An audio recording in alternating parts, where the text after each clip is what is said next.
starting up.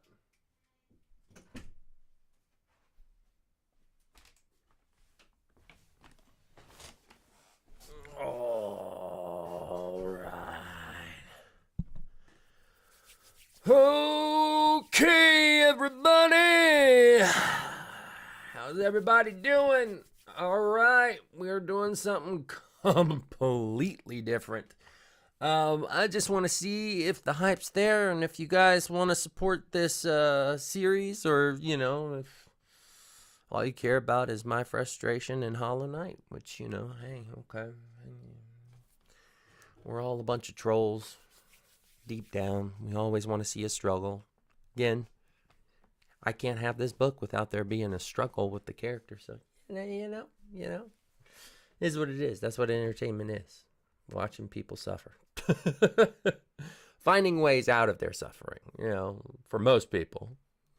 Other people might, enjoy it a little too much. The suffering part, not the, success part. Anywho, so, yes, this is an excerpt from my published novel. I am looking to pretty much reproduce my audiobook. I went back and listened to it, and it was a little tinny, and I needed to fix that. So yeah, that's what we're gonna do. I should probably have started my intro first. Yeah, hold on. There we go. What up, my wolf pack? It's your good boy, Pitch. Well, no, Joshua K.H. Murray. That's right. Yes, I am a novelist. Anywho, yeah, this is actually a series that I had created when I was pretty young, like 10 years old, and it is something near and dear to my heart. And the people that do read it, they love it. And they've been wanting me to do Volume 2 for a while now. I got it on the back burner. I've got it. But we really need to generate more interest in Volume 1. And when I published my work, I did not want to do any more work. I mean, writing 500 pages isn't enough, but in order to really succeed and make my baby grow into the fine adult that it could be, I need to take the time to push this out. And yeah, that's what I'm gonna do. And it's up to you how long I stay on the toilet. Push this out. I'm sorry. Anywho, so what I'm basically saying is I am going to read this for the lowest is 15 minutes. The highest is 2 hours. But that is dependent on how long.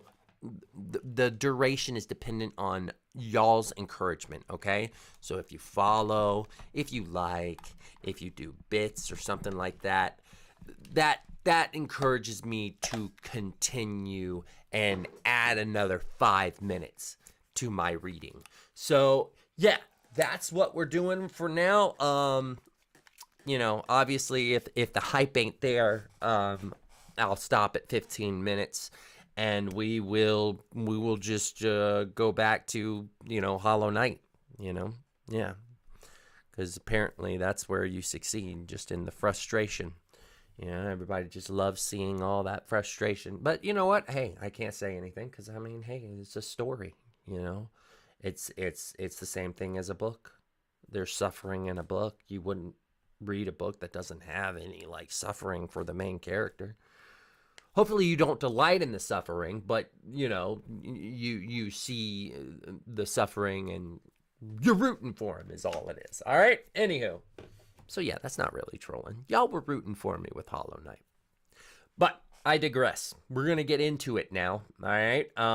Let me see here. I'm going to go ahead and check, make sure everything's running good here. Yep, we're good. Everything seems to be in order. And then I'm going to I'm going to look at YouTube. YouTube here. There we are. And can I refresh it? Refresh it? Yeah. Still not doing anything. All right, cool. All righty then. Here we go. I'm going to set my timer. Siri. Oh, okay, fine then. Set a timer for 15 minutes. 15 minutes, starting now. All right, 15 minutes, y'all. It is up to y'all if you want me to keep on reading this. All I need is likes or support of some kind, like a follow or whatever. But we're going to get into it. Let's get it bit. Anointed Setting Sun, Volume 1, by Joshua K.H. Murray.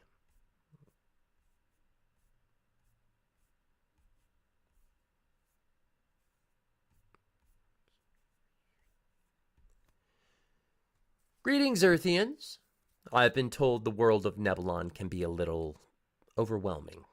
Honestly, there are many sects, ranks, and species that you're not going to find in your Webster dictionaries. Therefore, I have provided my readers a glossary at the very back of the book.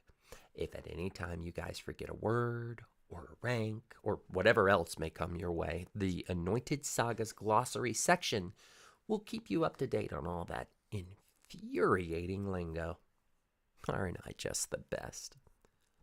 Also, Dr. Gerald has prepared material for those who would like an in-depth look on the planet Nebulon and its phenomena. While his findings are informative and well written, his work isn't exactly crucial to the story itself.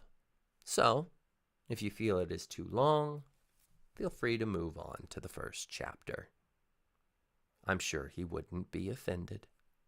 At least I don't think he would. Dr. Gerald's Notes. The World of Nebulon.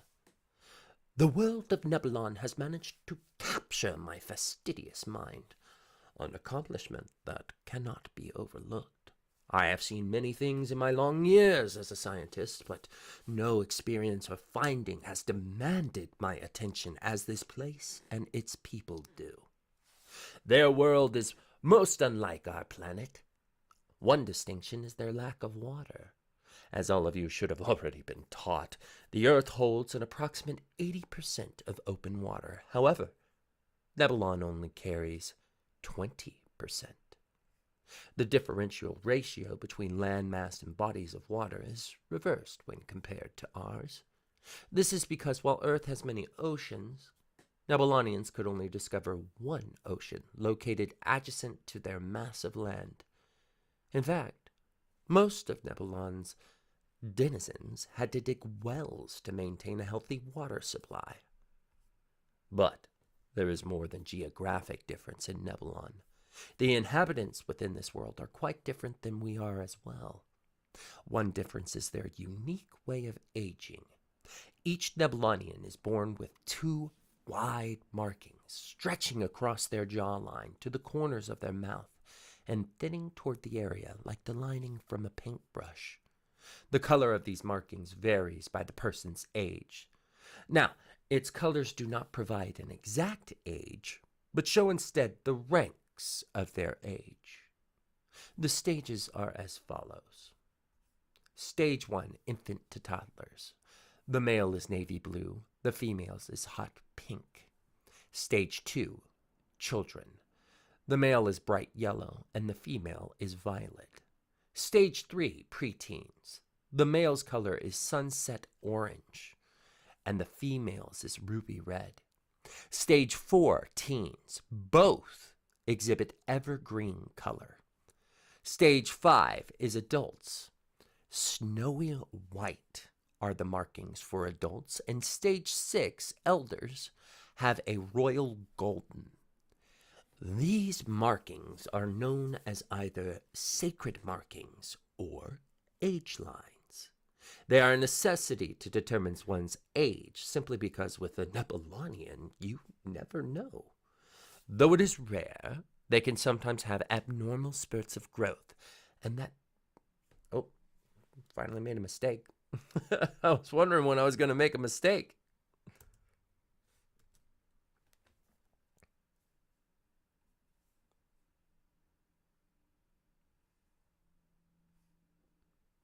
Though it is rare, they can sometimes have abnormal spurts of growth that make it difficult to discern how old they truly are. Or wait, is it that or Nebulonians? I think Nebulonians. Okay, let's go back just one more, just in case. They are a necessity to determine one's age simply because with a Nebulonian, you never know. Though it is rare, they can sometimes have abnormal spurts of growth that make it difficult to discern how old they truly are. Just because they may have the body of a certain age, without reading the colors of the markings, it is impossible to deduce with confidence. You see, some Nebulonians' bodies mature very quickly, some very slowly, and the recorded growth rate is sporadic. It all depends on the single Nebulonian in question.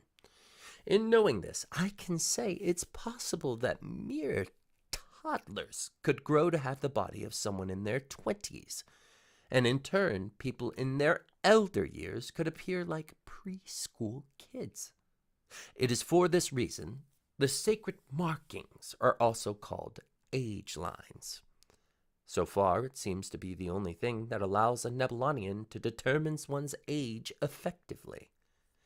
No matter the age, though, their bodies remain young for their entire lives.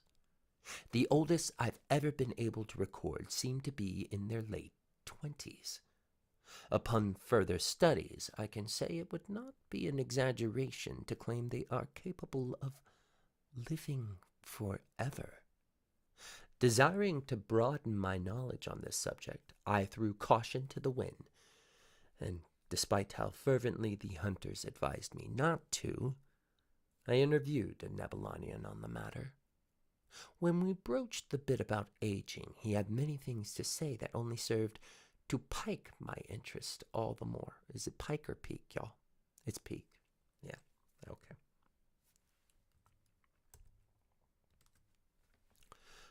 When we broached the bit about aging, he had many things to say that only served to pique my interest all the more.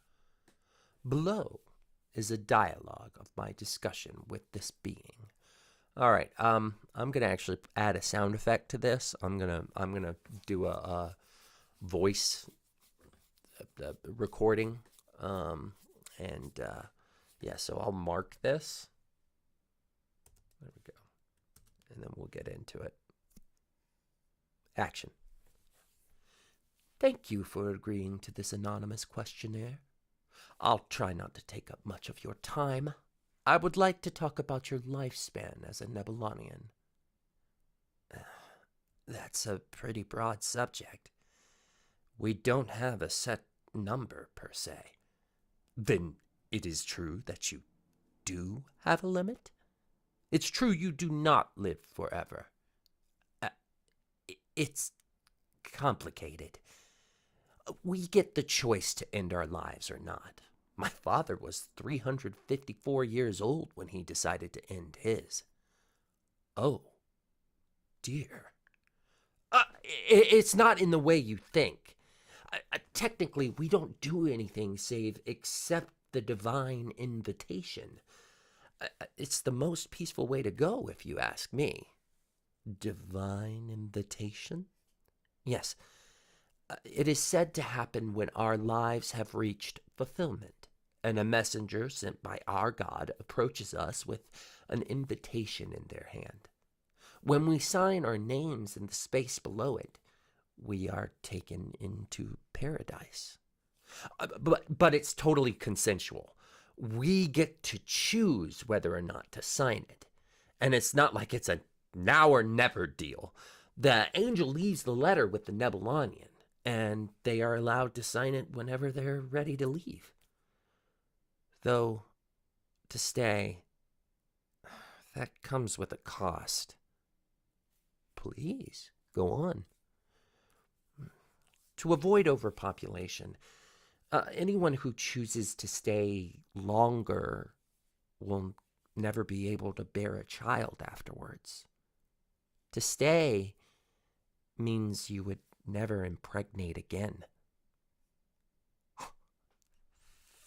Oh, wait. We'll mark where we turn it off. There we go. So we turn off the recording. Okay. Fascinating.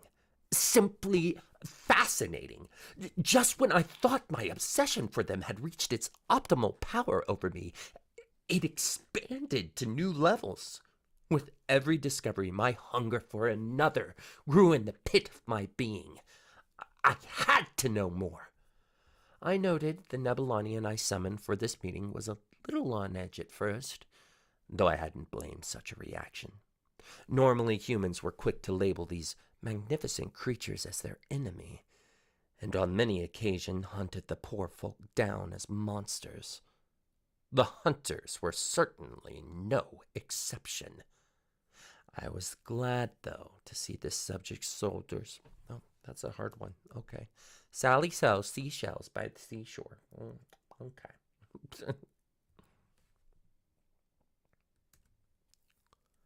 I was glad, though, to see this subject's shoulders,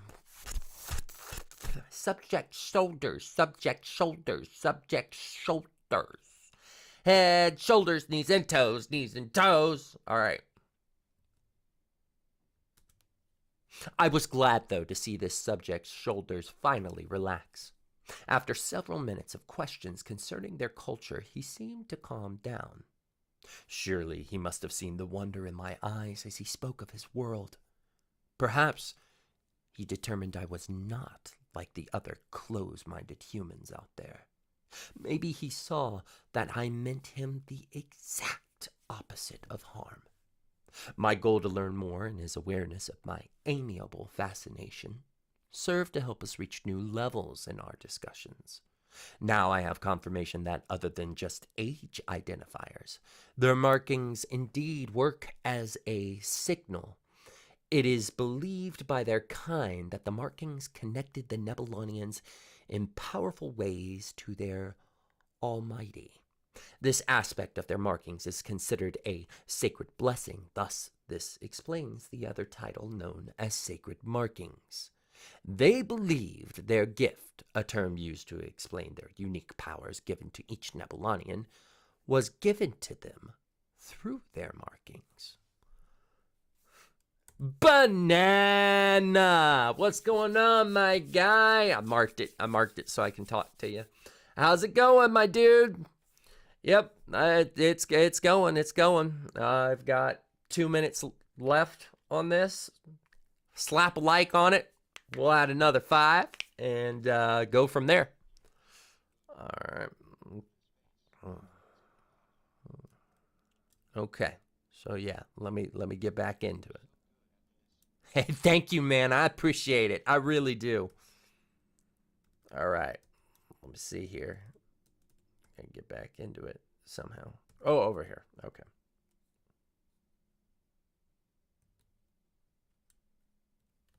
Oh, shoot. Oh, shoot. Wait a minute. Hold on. I gotta find my spot now.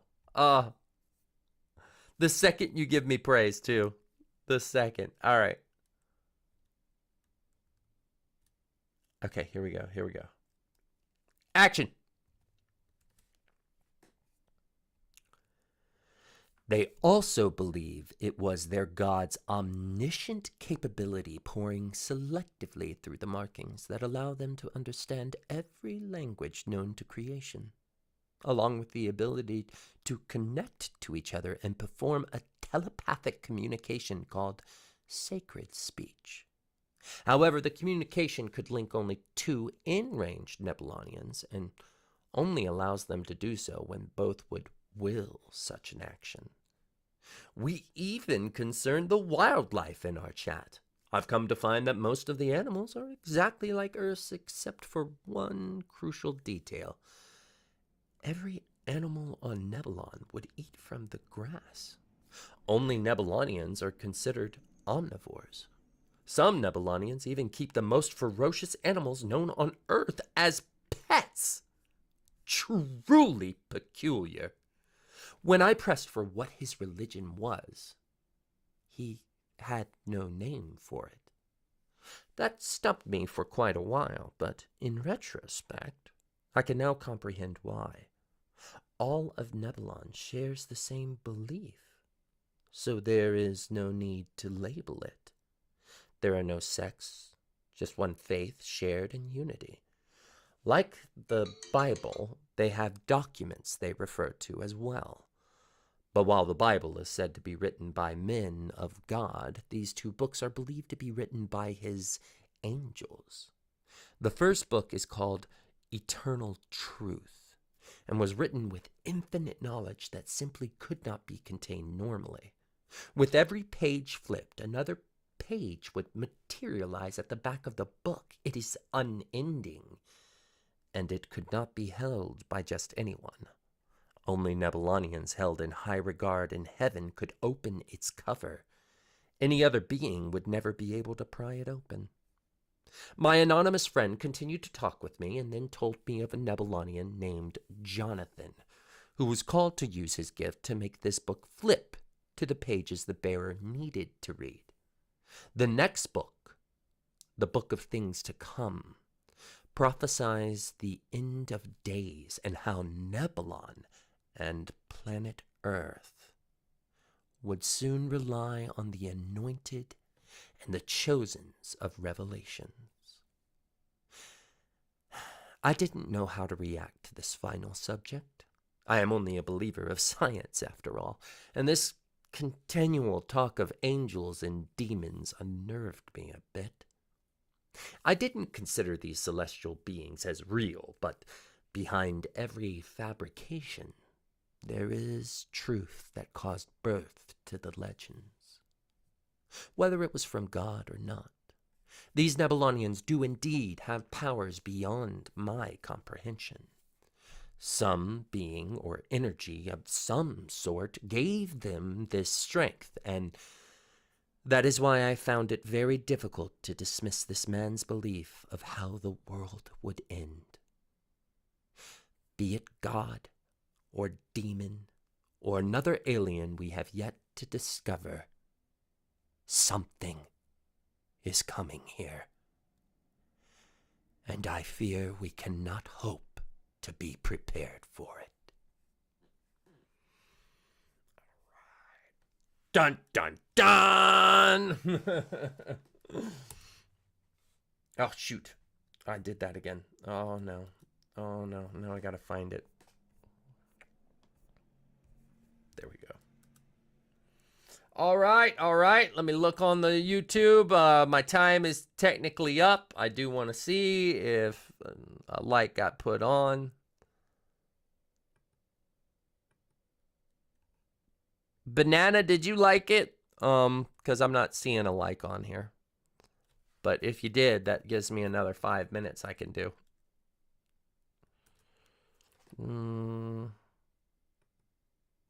Maybe I'll look at it here.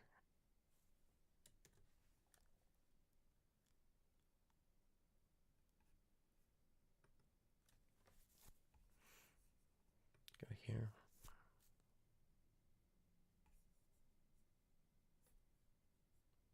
Yep, there it is. There's a like. All right, that added another 5 minutes. Let's get to it. Siri, set a timer for 5 minutes. Set a timer for 5 minutes. 5 minutes, starting now. Chapter 1, The Dream of a Nightmare to Come. The 16-year-old's chocolate brown eyes scanned wildly from where he stood. The scenery was unfamiliar. Its magenta mist surrounded him, glowing from the small specks of light inside it, and shining like the very stars in space. The young man gave a glare of contempt into the depths of the unknown atmosphere.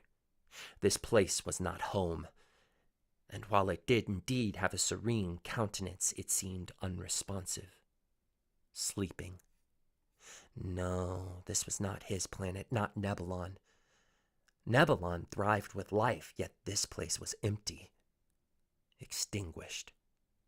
While all life seemed barren, Jet could still feel conflict amidst the atmosphere. As the clouds emanated a warm light of hope, the endless abyss Jet stood upon remained breathlessly silent and betrayed a bitter despair beneath. Each essence seemed to fight for dominion and clashed against the other. Strangely, though, the place seemed more like home to the Nebulonian than his own planet. He knew this conflicting essence all too well. The boy, though never seeing it until now, had always felt the abyss of that same despair. Despite the seemingly barren world, a voice called out, echoing within the empty abyss. I'm going to add an echo effect. Yeah, I need to mark this one. Jet! The voice called out within the haze of clouds as a shrouded image calmly neared the boy. Jet stood very still as his gaze glued in... Aaron Burr, what's going on, Burr? Every like or, comment will add another 5 minutes because, you're on Twitch, Aaron. So if you want me to keep going, say it and I'll add another 5 minutes. I've got 2 minutes on the clock now. All right? All right.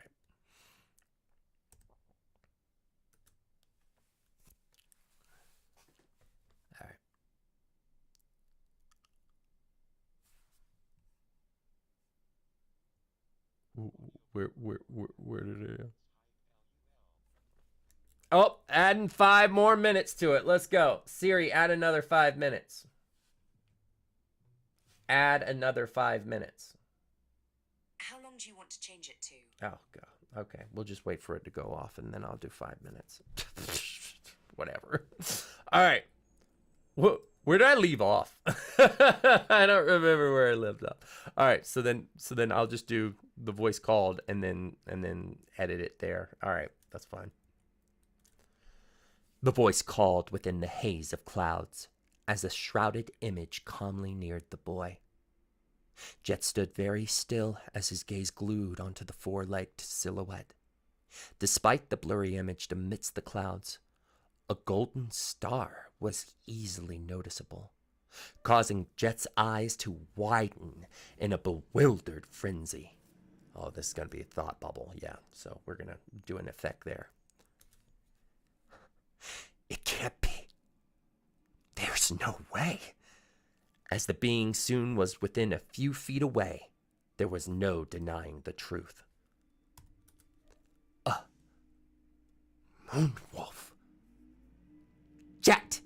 It called again. That's gonna be an echo effect too.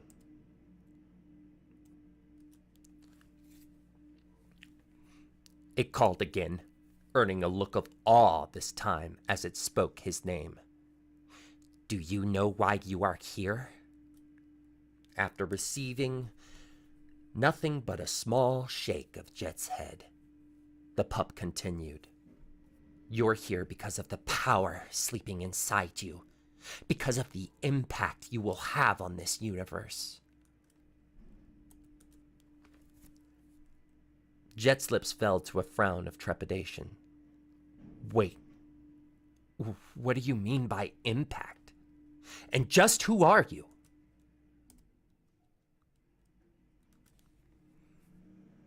The pups... Oh, okay. All right, we're going to add another. Siri, add 5 minutes. There are no timers set. Oh, well, now you want to try and add? Okay, you know what? Set a timer for 5 minutes. 5 minutes, starting now. All right, there we go. We're at 5 minutes again. We are at 5 minutes again.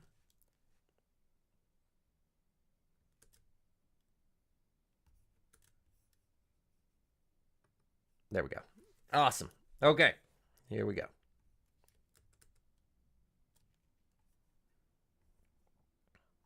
And just who are you? Okay. Yeah, from just who are you?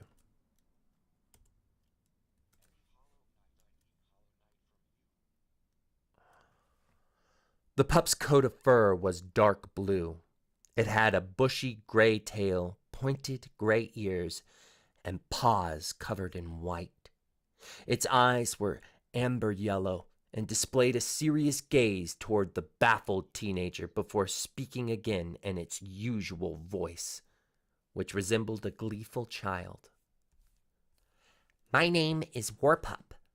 I've come to give you a message of the utmost importance. A divine war is soon to begin. The Keeper of Hell will come to corrupt this world. His servants, the dark demons, will come and attempt to devour the light of all things. Banana, you talking about Hollow Knight? You hit the like button, so I ended up doing 5 more minutes. And then I got Aaron. He hit the, well, he did the audiobook, wants to add 5 minutes. So, I mean, you know, this can go all 2 hours, or we can go to Hollow Knight afterwards. But, you know, I'm just showing you my book. Anywho, I got to get back to it. Don't worry, Aaron. I paused the timer. All right. Okay.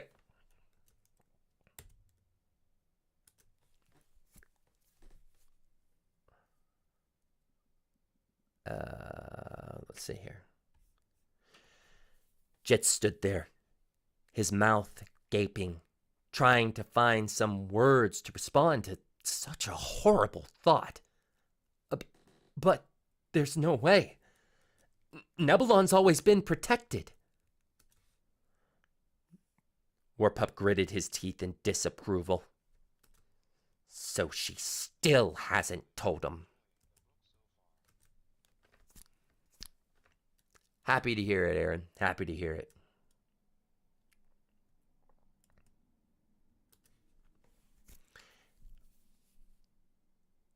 This was going to make things difficult. If the princess still kept the past hidden from the people, it was going to be very hard to explain all of what was really going on. The pup narrowed his gaze, distraught over all the secrecy. There was no excuse for this. That's beside the point. Regardless of how long it has been protected in the past, it won't be for much longer. Okay. The pup gave a troubled sigh. He needed to see the truth, needed to understand the value he truly had. As I have previously mentioned, power sleeps within you. The world Jet was in had flashed before his eyes, and he soon found himself gazing in horror at the world now before him. It resembled nothing but the sheer epitome of death. Jet stood upon the edge of the roof of a tattered palace, gazing with wide eyes at the dry ground, naked and rotting trees, and the blood-red sky above it all. Okay.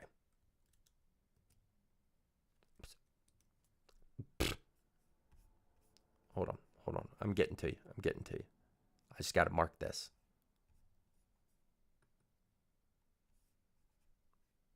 Okay. All right. There you are. All right. Yes, Aaron, it is published. It is on my YouTube description. You may click it. And you have your choice of your audiobook, your print, or, you know, just your Kindle. So, yeah, it's off of Amazon. Real easy to get to the link through YouTube. I tried to do it through Twitch, but it doesn't really have an about page where I can do that.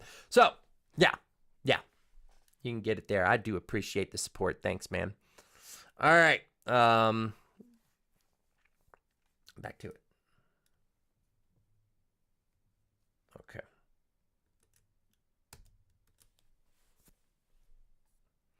Warpup approached Jet's side while he was gazing at the ruin in front of them, grinning not at the sight, but for the truth hidden beneath.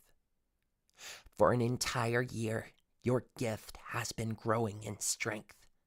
It will soon be set free, And we believe your true power alone can destroy the demons. Jet's face fell silently as Warpup continued to speak in an enthusiastic voice. For you are the prophesied anointed and hold the future of all things. Soon, the entire universe, along with the 6 others, will look to you and to the gift dwelling inside you. So, there was something in Jet's voice demanding Warpup's gaze. The boy's face had fallen to the ground. His expression was hidden, but the emotion he felt came through to Warpup clearly. For some strange reason, the Nebulonian was terrified. In other words, you believe that only my power can stop this from happening, right? Not once through that question did Jet move his gaze from the cemented ground. Warpup didn't answer, and only growled quietly in irritation. All the Moonwolf wanted to do was show how important Jet was, but all the boy could focus on was the possible outcome of his failure. I knew Jet wanted power and purpose, but ever since that day, he just doesn't believe in his own strength anymore. It was clear to Jet as to why he felt nostalgic after seeing this area. This was Nebulon. What was left of it, anyway. Obviously, this was the supposed future, should he fail. After the long silence, Jet quietly spoke. I don't want it. Warpup gave first a surprised, then desperate gaze. But Jet! You have to! You've been selected to be the anointed! Jet's eyes flared in both anger and slight fear. You don't understand! Why pick me? There are millions of others who would be better for the job. Ask someone else. Jet hesitated, despising the conflicting thoughts. I'm just not enough. Warpup was hurt deeply to see how far the boy's belief in his own self fell. It was that stupid school that led Jet into feeling so insecure. Tears filled in Warpup's eyes as he whined. No, it is you who does not understand. This was decided long before your birth. Burner, he softly growled, his eyes pleading. Jet froze at his last name being called. Only you can be the anointed. There can be no other. This creature had used his family name, a sign of extreme reverence, claiming he deserved to carry his family's honor. He spoke it with such passion, as if to engrave it in his soul. But it only cut at his skin, sharp with disapproval. There was no comfort in it. That title towered over him now, unattainable and undeserved. The comparison between how the people back home saw him and the expectation of being called such a thing threatened to crush him. There was no way someone like him could even dare hope to carry a piece of his family's title. Immediately after the wolf finished its emotional response, Jet was about to reply, to refuse. But a loud, deep, ongoing, rhythmic alarm suddenly erupted beside him, causing him to turn and look for the noise. He widened his eyes as he looked back to Warpup, who had begun to somehow float away as the area grew pitch black. Warpup looked toward the boy who was chasing after him futilely. It had taken a little while for the Warpup. What was that? Oh my gosh. Okay. All right. Getting close to wrapping up. I see one like. We're past the 5-minute mark with Aaron, so we can keep trying to do this another day. But yeah, it's looking like we're gonna get back on Hollow Knight soon. But yeah, let me get back to here, okay? And yeah, boom. No, boom, right, and then boom. There we are.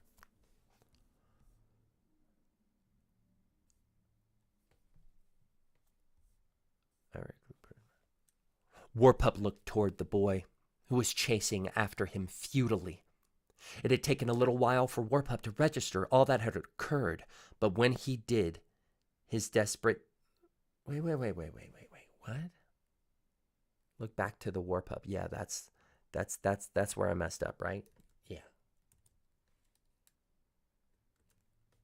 He widened his eyes as he looked back to Warpup, who had begun to somehow float away as the area grew pitch black. Warpup looked toward the boy, who was chasing after him futilely. It had taken a little while for Warpup to register all that occurred, but when he did, his desperate eyes seemed to reach for Jet. No! Not now! It can't end like this! Jet! Jet! He called frantically to the Nebulonian below him. You mustn't lose faith! You must believe in yourself!